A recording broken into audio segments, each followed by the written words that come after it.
You are listening to the Horse Radio Network, part of the Equine Network family. What a beautiful day for horses in the morning. You are listening to the #1 horse podcast in the world. Here's your entertaining look at the horse world and the people in it.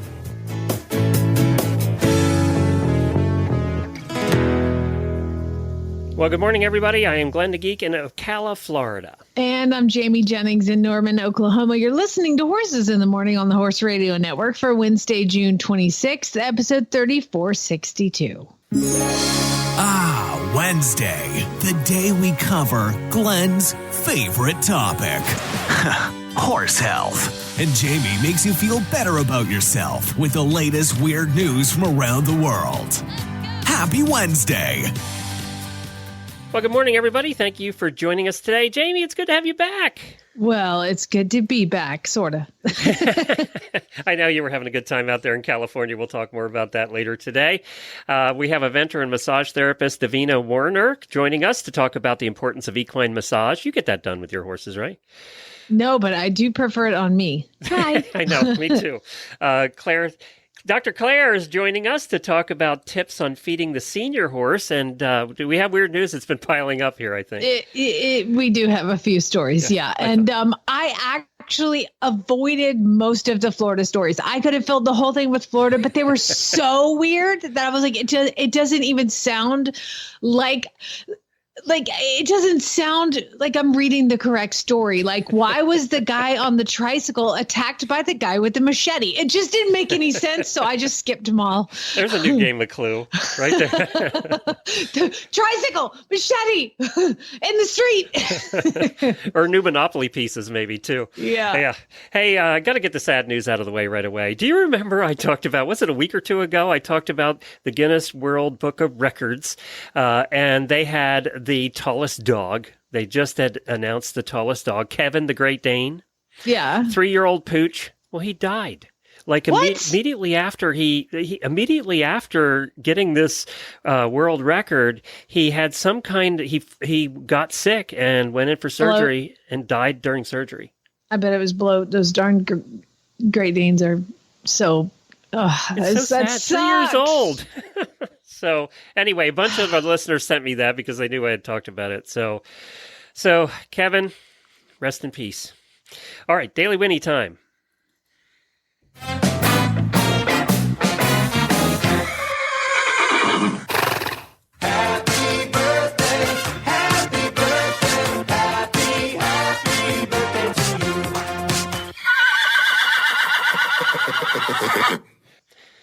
So we have 3 auditor birthdays today. Mina Waller-Murphy, Kelly Obie. Why do I have all the hard names today? Bronica? What is wrong with you? Is Bronica Ford and Jill Eakes? It's one of those days. Trust me. It's one of those days for reading. Bronica, sorry about messing. I think this is the first time we had Bronica on Happy Birthdays, though. Yeah. To be honest. And I think Mina's new too. Yeah. Yeah. Well, happy birthday to all of you.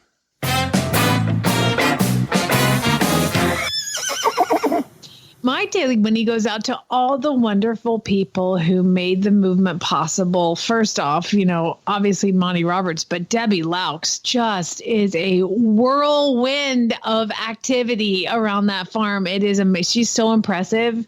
If I could have half the energy that she has, I would be so happy. I would wake up and run circles. But she's amazing, and the whole movement was fantastic. We had a great group of people. There was 50 people, 50 tickets sold. There was 3 other certified instructors. There was Joanna from Wales, Miguel from Brazil, Manjeev from India, and me. They were like from Oklahoma. And the 4 of us. Not like the rest. Exactly. Which one of these is not like? But great demos, great people. Jared Rogerson did his concert Friday night, and it was so fun. So they were like grazing the little mini Poppy while he was playing right out on the lawn, and it ended up with all of us. I mean, so people were drinking, right? So everyone's drinking wine. I mean, there was sing-alongs, there was requests, it was just crazy. It was so much fun for the people that stuck around for that. And then Robert Dutesco he was like a fashion photographer, Glenn, for like 30 years. Yeah. And then he started photographing the wild horses of Sable Island, which is near Nova Scotia. So they've been there like 500 years. And he started photographing them. But because he was a fashion photographer, that dude just walks around with his phone in his hand taking pictures of people. And he'll get right in your face and start taking your pictures. It's incredibly uncomfortable, but they actually came out great. So we had a great time. And you know what was really fun? I got to tell you. So I've had a long 8 months, right? So I think it was the perfect timing to come and spend time with Pat and Monty and Debbie and all the people in the movement. And it was fantastic, and training horses. And Joe from Wales is one of my very favorite people, best friends in the world.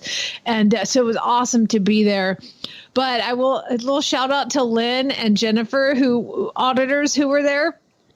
Do you know what we did on Sunday, Glenn? No. We went to the Santa Ynez Rodeo. No. Oh yeah, we did. Wore your cowboy boots and your belt buckle? I didn't, because I didn't know what to expect, right? So like we get to the gate, and I took the girl from England, the girl from Wales, and 2 girls from Germany, and all 4 of them now can say officially that this ain't their first rodeo, because they went to their first rodeo and it was fantastic. So Santa Ynez Rodeo is like a really big deal. I mean, it was during the day. It was hot as the dickens. It was crazy sunny, and it was all outside, but they really kept it moving. So it was funny to hear like people from other countries try to describe what things are. So they were like, I don't like the calf stretching. I don't like the calf stretching. And I was like, no, I don't like That's team everybody's roping. least favorite, calf stretching. The calf stretching is my least favorite, so the team roping was painful, and the calf roping is awful. But then they had barrel racing, and they had like all the way down to like little children doing the barrel racing, which was really cute. And then they had trick riders come out. It was awesome. They had the bull riding and the bronc riding. And of course, nobody can stay on. And it was fantastic because you did that to yourself. Like, you voluntarily hopped on that bull or that saddle bronc. So we got to see everything, and the flag. It was just fantastic. And it was such a cool experience to see. First of all, I didn't know what an expert in rodeo I am, because they're like, what is that? And I'm like, oh, that's that. And I was explaining scoring and like the types of things you look for in a rope horse. They're like, I'm like, oh, he broke the barrier. What is +5? They have to add 5 seconds to the time. Well, like, how do I know all this stuff? How do you know all that stuff? I don't know why I know all that stuff, but I knew a lot of stuff about rodeo, and we had a great time. And then after that, Glenn, you know what we had to do. Oh, you went to, what's it called? The Maverick Saloon, baby. Yep. I will tell you how life changes. Okay. So when Joe and I got certified, and we started going to Monty's in 2015. And when you go to, Monty's, you go to the Maverick Saloon. It's a very well-known cowboy saloon. It's in some movies too, hasn't it been? Movies, commercials. Yeah, it's very famous. Reality shows have been filmed there, because it is just it's the Maverick Saloon. I posted a picture of it. It's a classic. So, back in 2015, when you would go, I was always the oldest one in the group, of course, but you stay out till 2. You close it down.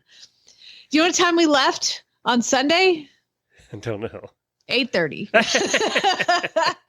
I was like, I'm tired. And everybody was like, okay, bye. And so Lynn and Jennifer went with us to the Maverick Saloon after the rodeo. And we just had a great time. And it was fantastic. And I just was having, it sounds funny that I would have such a good time at the rodeo, but being with all these awesome women, I totally started crying in the middle of the rodeo, because I just had to get it out, so it was really nice to be there. But don't you think rodeos they're definitely more fun in a large group?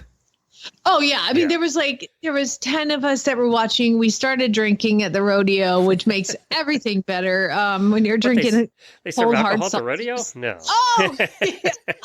Oh, it was amazing. And then just the Bud Lights you want.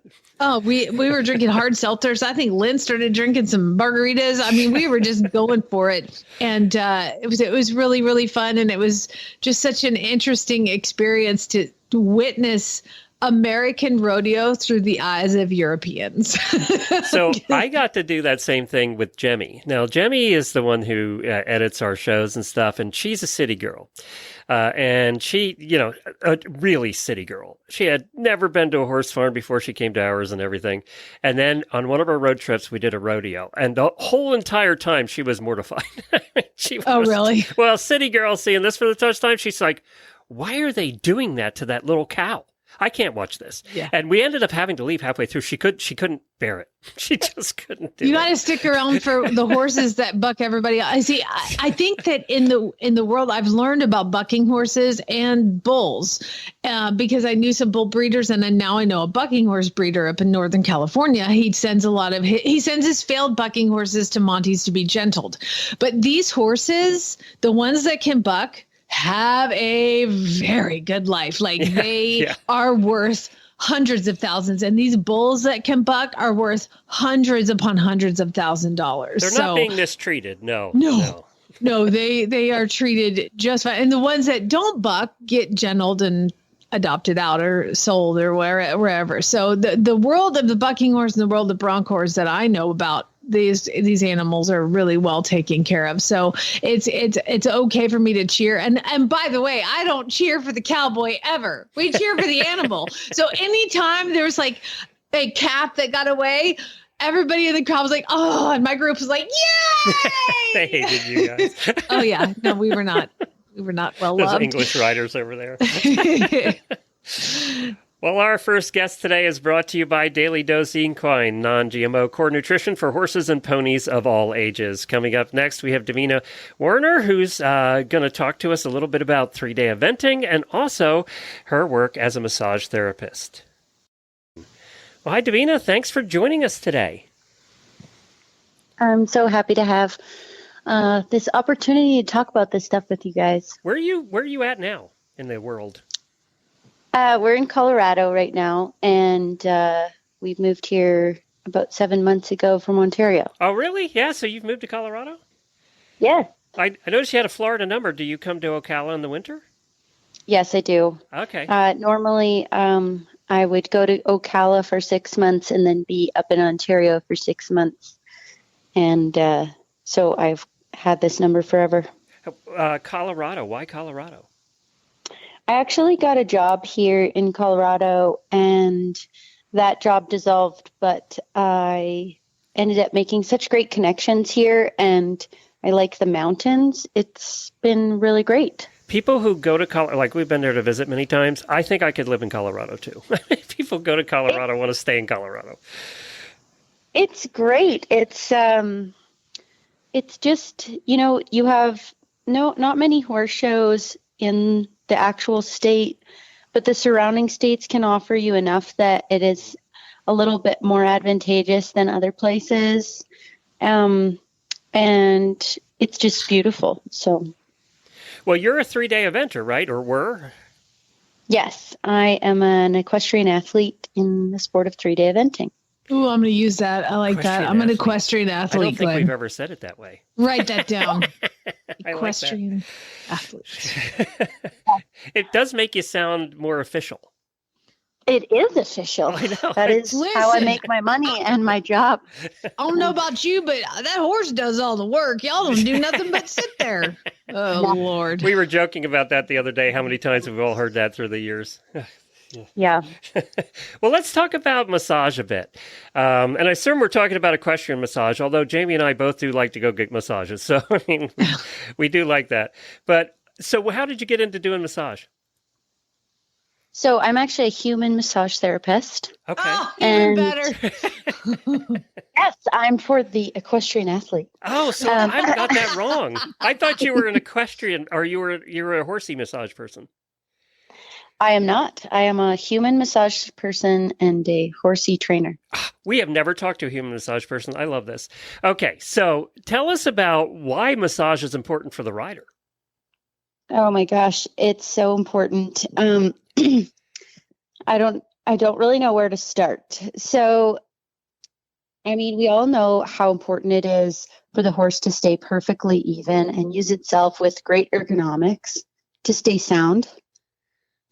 And we know that if they are using themselves more on their right side or more on their left side, or they have a inhibited, which means a muscle that is not working towards the goal, then it overloads the other side and then causes a strain injury. And so you start with a muscle strain and then you move on to tendon sprain, and that's not good in horses. The main thing that I have noticed working with barns of a whole bunch of riders and their trainer is any rider that has an imbalance in their own body, their horse is having the same imbalance. So if you have a stiffer right hip, your horse will have a stiff right hip. It transfers directly to your horse, and then eventually it causes injury. Like straight up, I've watched it happen. If people don't get it fixed, they have a rigid back. The horse ends up with a stiff back and therefore extra loads of talks, and then ends up with more strain injury and arthritis in their hind end, etc. Who starts it? Is it the horse's fault I'm crooked, or is it my fault the horse is crooked? I don't know who starts it, but it can go both ways. I think, like, even from a training perspective, from my training life, like when you get a horse that's very crooked, you have to be like 1,000% mindful to not be crooked with that horse. So the horse can definitely influence you to try and be crooked. But I would say it's probably 70-30 there, where the rider is causing the horse to be crooked. You know, so my question is, obviously there's a lot of massage therapists in the world, but there's very few that understand riders and exactly where you're trying to go, right? Yes. Yeah. Correct. I know so I'm just trying to kind of serve our community, because I personally will go into a number of different, modalities, massage or physio, and you try to explain what you're struggling with in your body, and they don't really get it unless they're a rider. And at best, they have ridden once in their life and they sort of know what you're going through. But even better than that is if you're an actual trainer and you know how to fix it and go forward with it and keep being in the saddle and being better in the saddle. So do you actually go to the barns to do this and then also watch them ride? Do you try and do the whole package? I do. Yeah? I do. It's so great. Like, I can watch a group of riders ride or a rider ride, and then know exactly what I want to work on and address with them. And then we address it. And then I come back and watch them ride, and their horse is different. They're different.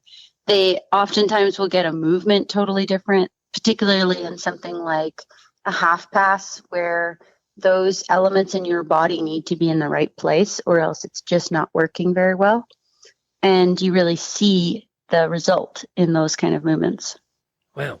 There's a whole new, you could franchise this across the country. I mean, it's totally different. So how often does a rider have to get it done to maintain it? Please say every day. Please say every day. Please say every day. Actually, when I go to horse shows with riders, particularly like the Land Rover Kentucky event or Terranova or some of those bigger competitions where we're dealing with a lot of things for these riders, I do work on them every day. When you're working on them every day, it's not the same as your clinical work. It's called pre and post event. And any sport massage therapist will know this from other sports. But in riding, one of the greatest things that you're offering them is peace. Because at a horse show, they get a lot of anxiety coming up and tension from just horse show. They get sore feet from walking around in boots. That's like a big thing for riders. And then that causes a reverb up their body that the horses do not like and they do not thrive on. So if you can get a rider to be soft and quiet and more like themselves at home, then the horse will perform better at a horse show. So at home, we're going to work on the riders between probably 4 to 6 weeks, maybe 8 weeks if they're doing a lot of homework themselves. Wow. This is fascinating. You know, and it's interesting, too. The pro riders probably are very in tune to the fact that they have to take care of themselves, too. But we always joke about when you get down to the amateur levels, we're always spending all our money on the horses, and we have no money left for ourselves. But it's probably just as important for ourselves. Oh, it's so important. And you're right. The pro riders understand that they are affecting the horse so much more than we care to admit. And if, your average amateur would grab a hold of that, they would accelerate in their own, goals much better and faster. Okay, so no, this is what I'm hearing, Glenn, is I also get to buy a new pair of shoes every 6 weeks. I mean, I'm going to start treating myself. So yeah, I question, I've always wanted to ask a massage therapist, how do you, if I try to give a massage, my hands hurt in 5 minutes. Did your hands get tired? No, they don't. There's 2 reasons for that. Every massage therapist, no matter their modality, they're taught to use their body with ergonomics that stack their joints so that they're not loading one particular area of their body. Number 2 is you have to be extremely fit yourself. I work out twice a day for 45 minutes on top of riding 6 to 12 horses a day. So that's my level of fitness. Okay, I'm feeling really fat and lazy right now. And then you also give massages. I didn't know. This is not possible. Yeah, every massage therapist I know that's successful in sport is working on their own fitness quite a bit. You do have to be very capable, and that helps you last a lot longer. And then, of course, taking care of yourself and getting treatment on yourself when you need it. The biggest thing is how to use your body most efficiently. And honestly, from being a farm kid and a rider, we learn to do that just from hauling things that are way too heavy anyway. So you use your whole body for, something that's really hard. And so it's like a skill you develop over time and you have to work on, and it keeps you safe. How many massages will you do in a day at a horse show? At a horse show, I probably could do up to 12, which is a lot. But at a horse show, like I said, we're not doing the same clinical techniques that you would outside of the horse show. Outside of the horse show, I probably stick to about 5 a day. Wow, that's a lot. Well, I think this is great. I think that and what a cool thing to, change it up a little bit and do something a little bit different than everybody else is doing. I always love that in business. So good for you. And yes. Nobody needs massages more than eventers. So there's that too. That's very true. Well, we all need some sort of treatment on our body. And there's a lot of people who can kind of take care of themselves to some degree, and then they need help, more occasionally. But for the most part, that awareness is the biggest tool. Is the best place for them to find you at your website or on Facebook, or your website? Yeah, my website, davinaeventing.com, and it's the same on Facebook and Instagram. All right, very good. And I heard you had a podcast too. Give that a quick plug. Yes, so the podcast is talking about horse training and just how to make yourself better.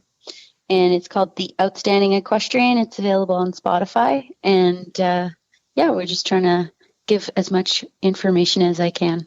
Thanks, Davina. Have a great time in Colorado. Thank you so much. Non-GMO whole food nutrition is the basis of the entire Daily Dose Equine program. We never forget that natural is better and simplicity is key.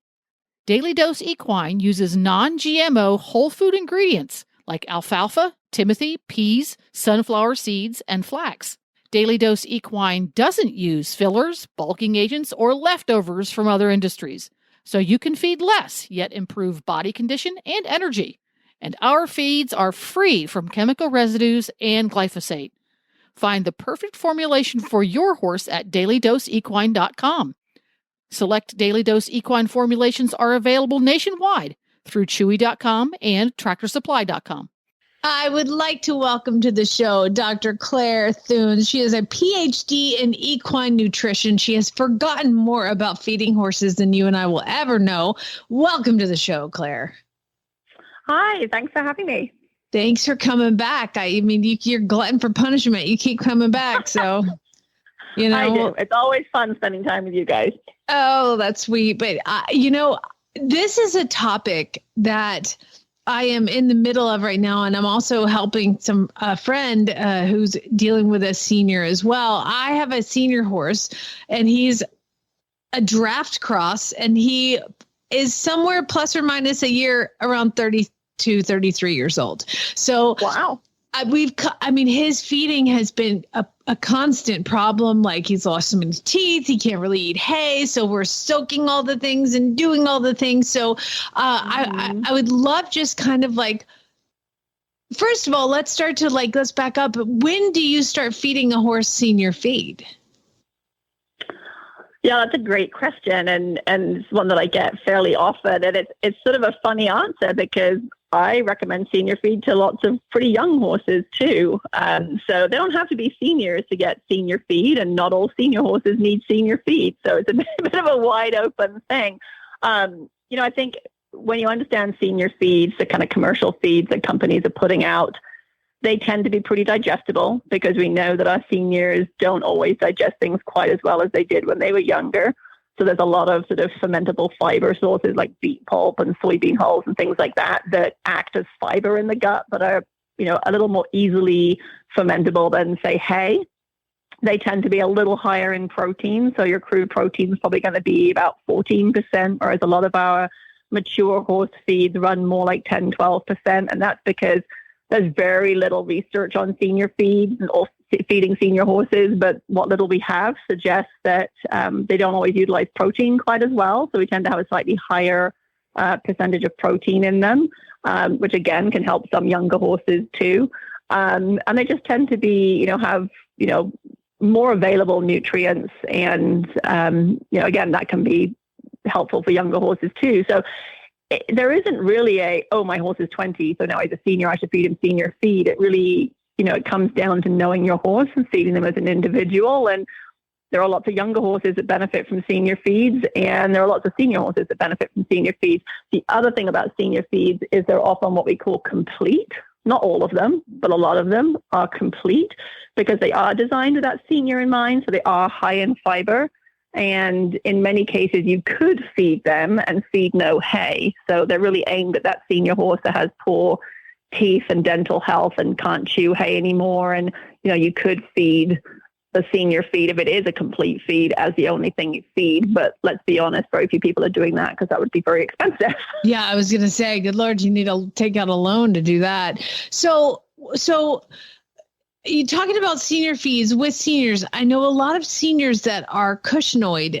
Is senior feed too sweet or sugary or molassesy for some? Yeah, that's a great observation. So a lot of times it's pretty sticky, huh? Senior feeds are kind of like dark color. You look at them and you think, wow, we've got lots of molasses in. Some of them are. Some of them are pretty high in what we call non-structural carbohydrates, so NSC, and would not really be appropriate to feed horses that have issues with regulating insulin.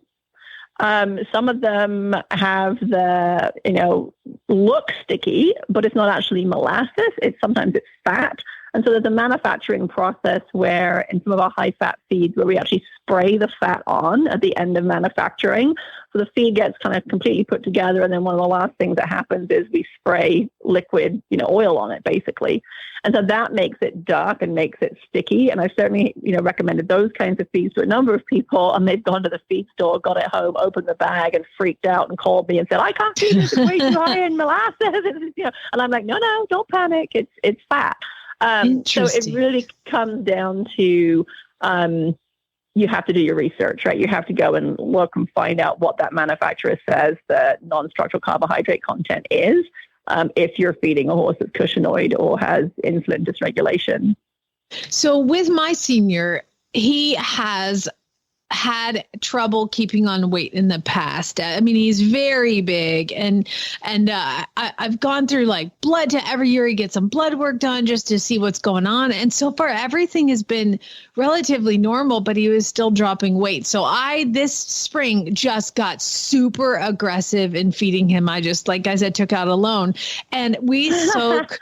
We soak alfalfa because he decided he doesn't like grass hay anymore, and he decided he doesn't like senior feed anymore. He will only eat the cheap crap that I buy, like the regular original feed for regular horses. Doesn't like the ridiculously expensive senior feed anymore. So feeding him has been a bit of a challenge to where I'm having to soak alfalfa pellets, and then I do a little beet pulp. He gets molasses because he doesn't have sugar problems, but then I also put in like some of the Kentucky Performance products like stabilized rice bran. Is there anything else I can be doing for him? Because actually his weight looks good now, but I want to keep it up. Yeah, no, absolutely. It sounds like you're sort of, in a funny way, you've sort of created your own senior feed, right? Mixing together alfalfa, beet pulp, and rice bran. When you look at a lot of the senior feeds, that's what's in senior feeds. And if for whatever reason he prefers that texture, when you make it yourself, great. The biggest thing I think you're probably missing in that scenario is that you don't have that benefit that those commercial senior feeds have, a carefully calculated vitamin mineral package included in them to make sure that the diet really is properly balanced. Well, he also gets some regular grain, and he gets a vitamin mineral supplement as well. No, what Duke wants, Duke gets. But I will tell you the part that drives me crazy, Claire, is that it's hot out, and if you put too much in there, and it starts to smell a little bit bad before he finishes it, he won't eat it. He's a diva. Yeah, no, and he knows. I mean, that is the problem with soaking feed, is they need to eat it, relatively quickly, because it will start to go rancid in the summer pretty fast. The key is, and this is the trick, this is the biggest mistake I see people make with commercial feed too, is you really do need to just make sure that you're feeding the following, following the feeding directions. So, you mentioned that you are feeding some, just sort of, like you said, like sort of the cheaper everyday horse feed or whatever. Make sure that you're feeding the amount that they say he should get for his size, because otherwise he's not getting enough vitamins and minerals. And then, whether or not you need an added vitamin and mineral on top of that is going to depend on whether you are feeding that feed correctly or not. Because if you are feeding that feed correctly, there should be no reason to add an additional vitamin mineral on top of that. And that's a mistake I see a lot of people make feeding senior feeds, is they just feed 1 or 2 pounds, to their younger athletic horse, for example. They're not feeding it at the rate that the manufacturers say, which, typically most of our senior feeds, because most of them are complete, have a minimum serving size of, around 6-9 pounds per day. And people are just, they're feeding hay to their horse and they're just feeding 1 or 2 pounds of senior.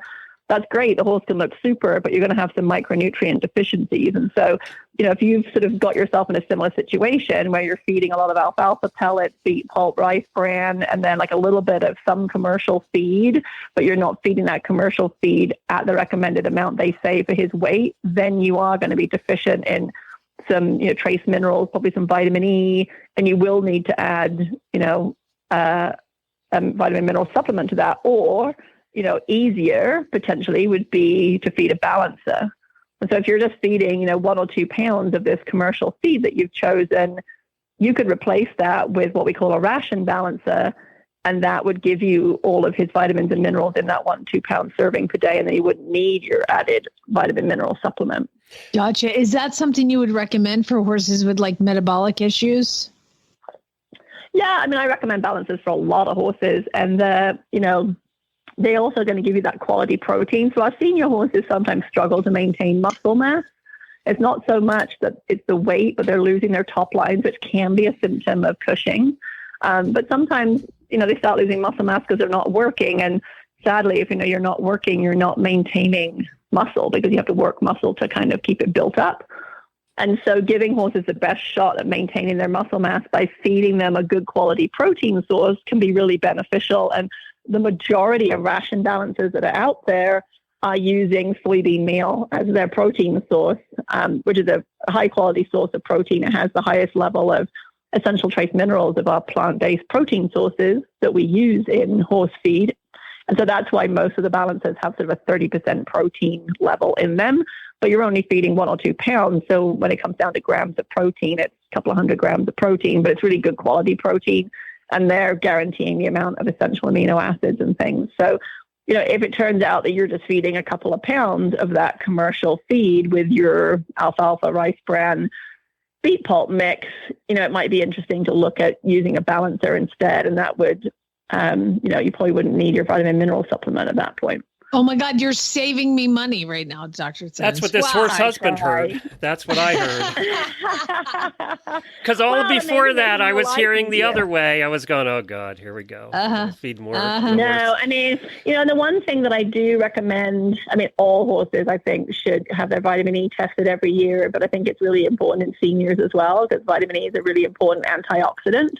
And unless they're out on really abundant fresh pasture, their diets probably aren't giving them enough vitamin E, and there may or may not be enough coming from your commercial feeds. And on paper, those commercial feeds, when fed properly, will be giving enough vitamin E. But we know from research that horses metabolize vitamin E quite differently from each other. So I've had a case where I've had a client, she had 3 horses. We fed the horses the exact same diet, and we pulled blood and checked their vitamin E, and the 3 of them had completely different vitamin E levels. One of them was deficient, one was like just outside of normal, and one was squarely in the middle of normal.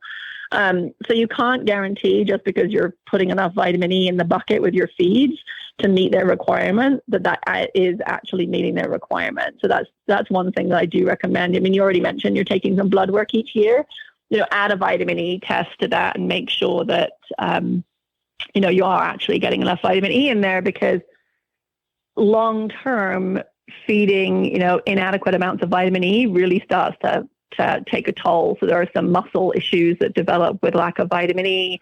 There's a vitamin E deficiency muscle myopathy that can happen. And then if you feed, deficient levels year after year after year, we think that it's possibly linked to the development of equine motor neurons disease. So in our senior horse population, where we've got these horses that have been living without adequate vitamin E for years, when we see equine motor neurons disease, is often linked to a vitamin E deficiency. And, that's hard to turn around. Very few horses actually recover from that just by feeding them extra vitamin E. Question about that. I vitamin E is a big part of my program here, and I do scale it back when because we have 20 acres of pasture. So I definitely scale it back, but I have one horse that's on now 2 that are on muzzles. And so I still give them the vitamin E supplement. And I really feel like you're talking about the motor neuron thing. I don't know if you have any experience with this, but I found that once I started supplementing with vitamin E, the horse that was muzzled was incredibly spooky. And it has really helped him to not be so spooky. Is that something that you see a correlation with, or am I making that up? I haven't seen that correlation. I've actually seen it the other way a little bit, where I've had people say that when they've actually supplemented vitamin E, their horses have gotten a little hot. So I haven't heard of it going the other way. But, certainly I think if horses feel better, if they feel like, and this is very anthropomorphic and not scientific, but if they're feeling, we know they're flight animals, right? And so if they're feeling better and they feel like they can rely on their bodies to kind of get themselves out of trouble if trouble comes up, then I think on some level they would be more relaxed, right? I totally agree. Well, listen, I could talk to you for hours about this, but we have run out of time, and I really appreciate you coming back on all the time and educating us. And people can go to thehorse.com and they can read all of your articles that you write. And this is, and it's about feeding equine elders, which again, is something I think about all the time. So is there somewhere else that they can go? You have a podcast too, right? I do. Yeah. The podcast is called Scoop and Scale.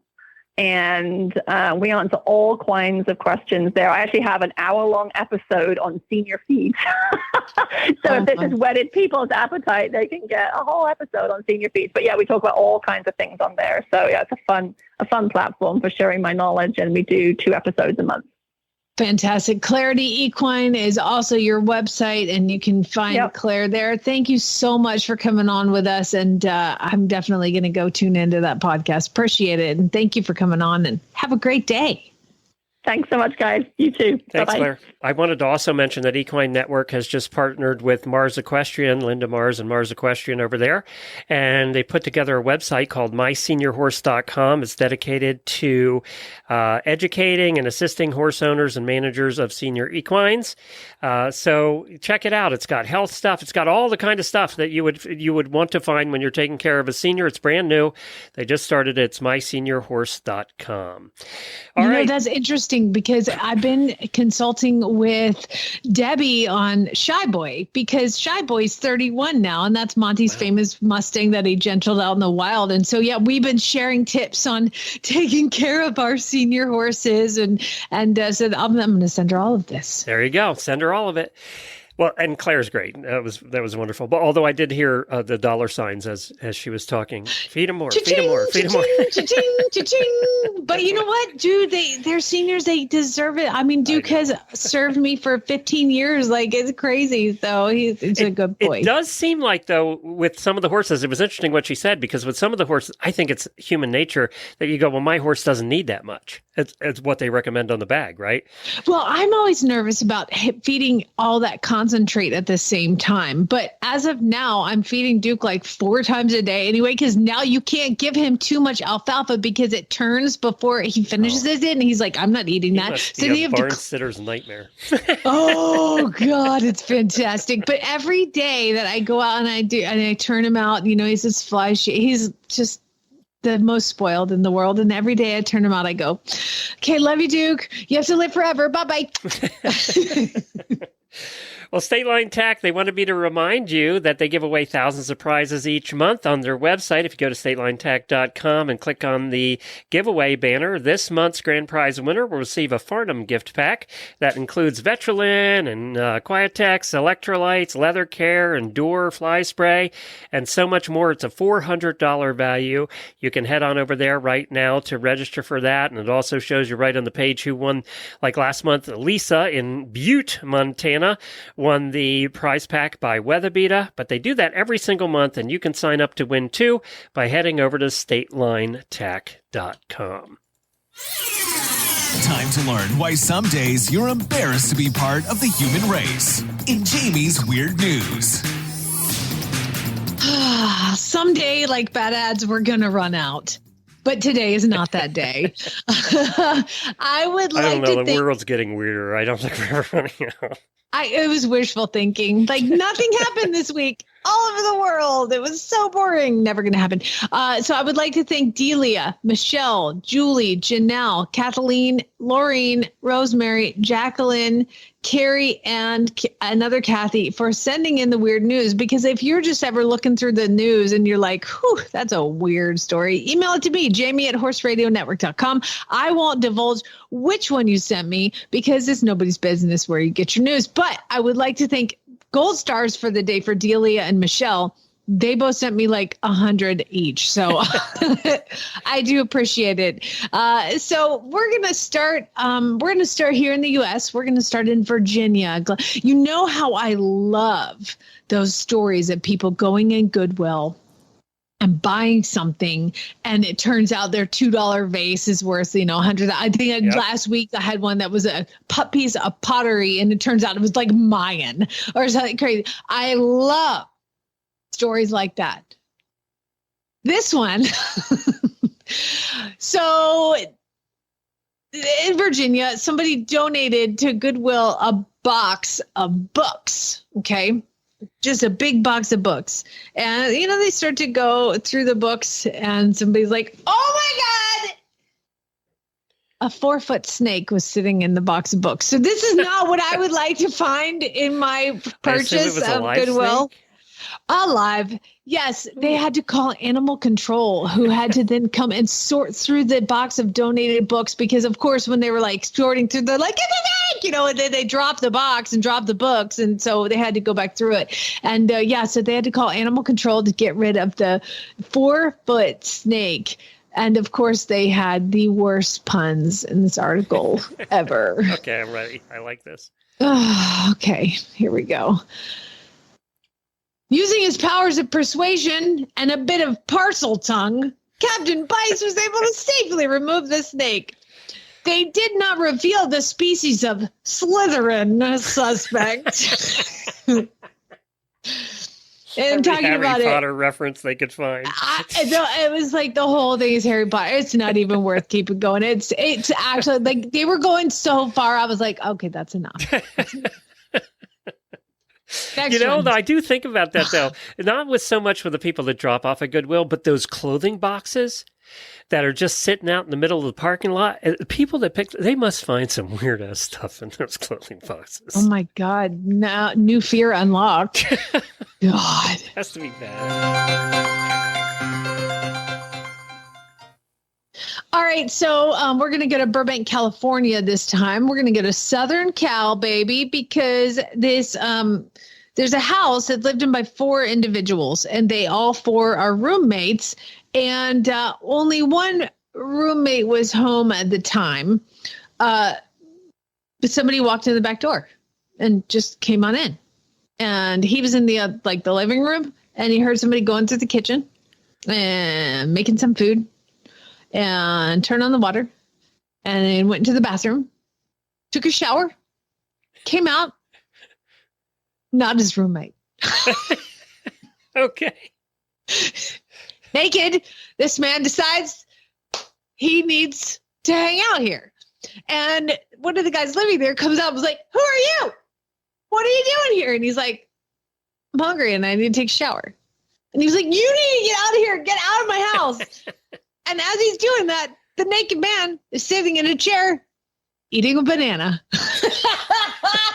Sorry, that was just so funny to me. So then they're like, "You can't be in here."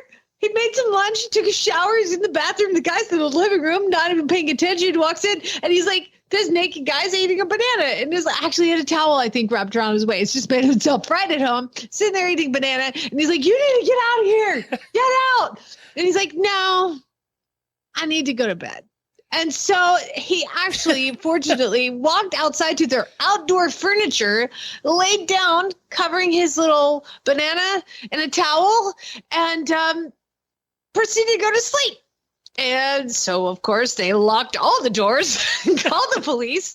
And turns out it was just a friendly homeless guy who was just needing some snacks and a shower. Apparently. I thought it was going to, at first I thought it was going to be one of those mistaken houses where they all look alike. Yeah, no. I mean, we've done those stories too, but this was just a guy just making himself comfortable. Well, can you imagine some guy just sitting in your house naked eating a banana and you're like, "Get out." Well, at least at that point he was clean. True. Oh, we're going to go to France, about 30 miles west of Paris. There's a wildlife and animal park called the Theory Zoological Park. And again, 30 miles west of Paris. And they have like camping and stuff. And I don't know if it's camping or if they have, the cabins or something. Anyway, you can spend the night there. And at this, they have one of those safari drive-through kind of parks, where you'll drive through and there's wolves and bears and they take you through on buses, right? So nobody's going to mess with you or anything. Well, there's a woman staying at this French safari zoo, and she wakes up in the morning and she's like, "Oh, I'm going for a run." And just proceeds to start running and makes her way into the safari park area. By accident? I mean, you wouldn't do this on purpose, Glenn. Okay. She was apparently in this 7 hectare space. Animals like wolves and bears roam freely. And while she was jogging, the wolves, quote, pounced on her. Oh my God. She was freaking made a mistake and went into the wild animal park where all the bears and wolves are, just going for a jog. Oh my God. Because she probably had her earbuds in. She wasn't paying attention and just go this First of way. all, why is it that easy to get into the park? Right? I'm like, what is it, like cattle guards? Yeah. Is there something on to keep the animals from getting out that keeps people from getting in? Well, the zoo has There will be now. launched an investigation into how this happened. Yeah, she literally got attacked by a pack of wolves while she was running, jogging. You would think like you're jogging, you'd feel like the hair on the back of your neck stand up, like you're being stalked. Apparently not. She was bitten on the neck, the calves, and the back, and then she was thick. She is stable in stable condition, and the zoo has launched an investigation. Yeah, that's really stupid. Oh my God. That's not what I was expecting to come out of that story. No, that's why it's weird news. But this next one is the winner. Okay. Today's winner is. Guess where it takes place? Florida. No. Oklahoma. Oklahoma, baby. Oklahoma. Okay.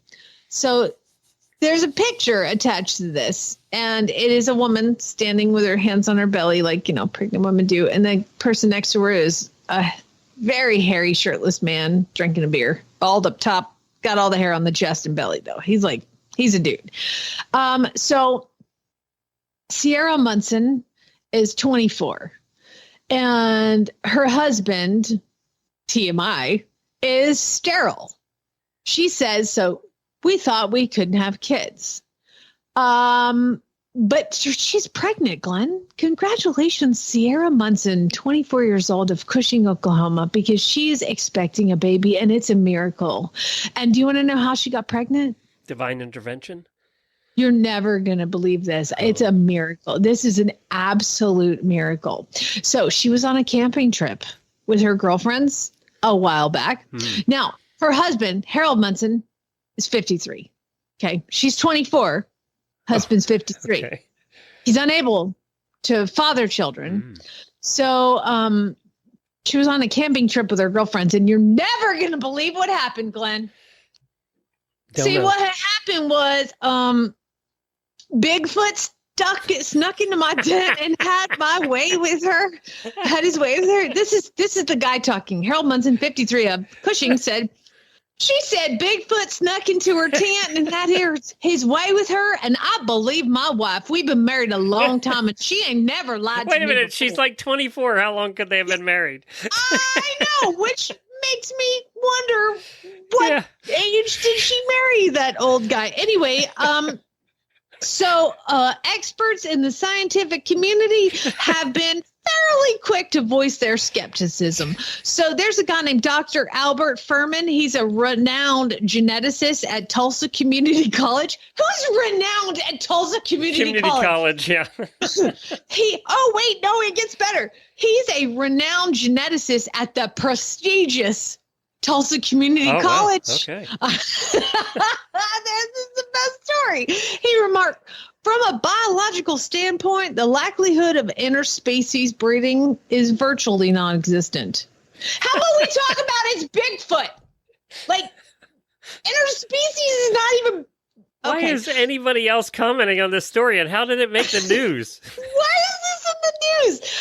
So I would like to say, he does say, while Bigfoot sightings remain an intriguing mystery, we must rely on factual evidence, not personal anecdotes. So let me tell you what happened, Glenn. This girl, Sierra, is married to this old hairy guy, and she didn't want nothing to do with him. So she said she was on a camping trip with her girlfriends, but she was probably just, hooking up. Yeah. Okay. I'm going to do this, but I don't know who it's for. It's probably for all of them. I'm just going to do this. I don't know who it's for. Him, her, the doctor. I don't know. You are one pathetic loser.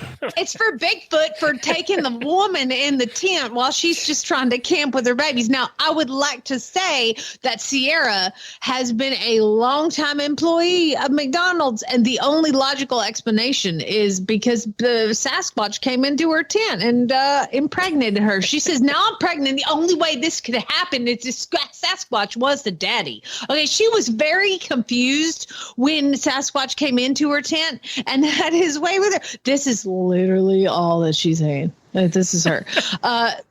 It's the only logical explanation. That's the best thing she could come up with. I cheated on you, honey, with Bigfoot. I mean, he kind of just had his. I couldn't say no. I was camping, and he just came on in. It's going to come out eventually, and it's not going to be hairy, and it's not going to look anything like Bigfoot. Just saying. I mean, what could possibly go wrong, Glenn? What could possibly go wrong? If somebody has weird news, where can they send it? That's the Jamie weirdest of the day. You're right. Told you it would win. Jamie at horseradionetwork.com with weird news in the subject line. And y'all just be careful because Bigfoot's out there raping women, okay? He is having his way with some ladies. You don't want to be next. But apparently the other ladies in the other tents right beside it didn't hear a thing. Nobody heard a thing. Were they? I mean, she was with all her girlfriends. They must have been drunk, you know. All right, one more thing before we go for the day. This time, I have the real dressage team has been announced for the Olympics. I'm sure it says U.S. Olympic Dressage Team right at the head of this. So we do have the dressage team, and actually Reese is pretty excited about this team this year. Adrienne Lyle's in there. She's from Wellington. We have Marcus Orlob from Loxahatchee, Florida, and Stefan Peters is also in there. So that's the team, only 3 this year, and then the Endelots is the traveling reserve. But it's a pretty good team, and, who knows? You know what could happen this year? Reese thinks they have a good shot of being in the medals. So that they have a bunch of good horses. So we'll find out in a few short weeks coming up.